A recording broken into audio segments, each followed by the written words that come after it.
Hello and welcome to the latest edition of SIP Unplugged, where our seniors tell us about their internship experiences and share insights straight from the industry. Today I'm joined by Shiva and Ayushi, who spent their internship at Publicis Sapient. Hello Shiva, hello Ayushi. Hi. Can you share a little bit about yourself and tell us why you decided to pick the business analysis course? Right. So I'm Ayushi. This is Shiva. First, I start with myself. So I had a background in sciences. Post that, I worked in the banking industry, particularly in the retail banking vertical for 2 years. And I was very inspired by how decisions are being taken real time with the help of enormous amounts of data, and how decision making processes are moving towards data driven decision making processes from the traditional ones.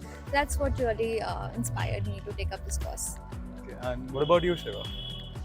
Right. So I've done BBA in my graduation, and after that, I worked with my father in our family business of manufacturing and retailing gym equipment for over an year.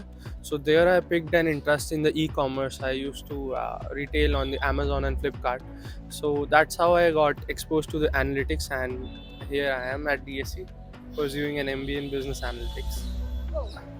We would love to hear about your roles at Publicis Sapient. Maybe you can tell us a little bit about that and some major learnings during your time there. Right. So I worked as an operations intern with the capacity reporting team, which was the headquarter team basically. So we worked towards optimizing the workforce that there is in PS. So basically, your job in the capacity reporting team is to, again, I'll use the same words, to optimize for the number of people that generate revenue for the entire organization basically.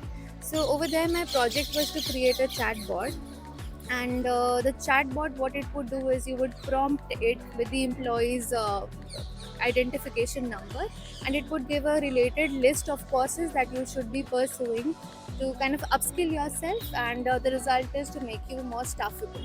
So the impact we created was that our product was kind of okayed by the organization, and currently what I hear as of now, they're working on it to release it on an enterprise level.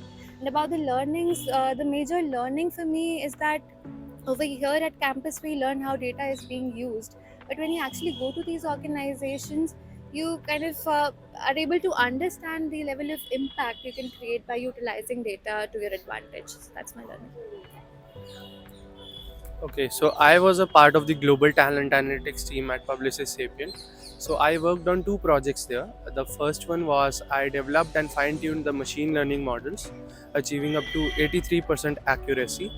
And also it helped me deepen my understanding of the HR data set and how we can derive actionable insights from that. And the second project that I worked upon was that I designed a learning dashboard using Power BI. So it helped the senior managers to track the employee development and monitoring for the employee development. Maybe something that you learned that will probably stay with you for a few years, Shiva.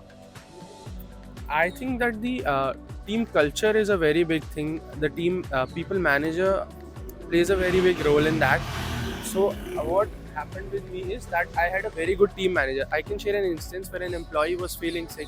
She was having an eye ache, but the manager was like, "You should take a day off. It's not a problem. The other employees can fill in and help you with that. But you should prioritize your health first." So the Sapiens motto is also that it is a people first organization. They value their employees very much.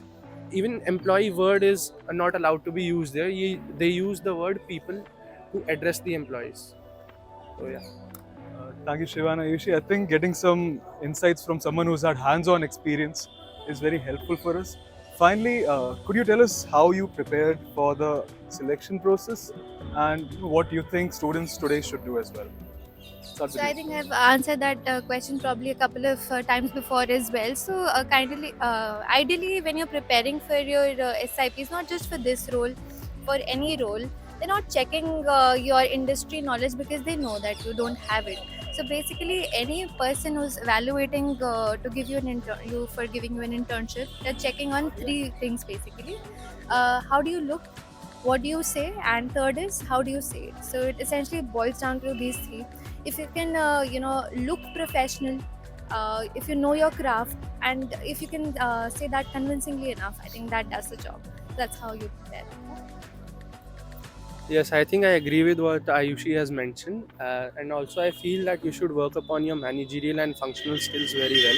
You should be thorough with what your craft is. You should be very well versed with the technical skills that you have mentioned in your CV, and also I feel that cultural fit is a very important part of being a good teammate. So you should focus on that. You should try to engage in activities that are very team based. And also I think that what you can do is you should read the JD thoroughly once you get it before going to interview, because it is a very important thing. If you are not very well versed with the job role, then that can be a very negative point for you in the interviews. So what I'm getting is that maybe not just the technical skills, your presentation and other areas are very important as well. Thank you so much, Ayushi, and thank you, Shiva, for joining us today and sharing these tips with us. It was lovely hearing about your experiences, and thank you again. Good luck on your future. Thank you.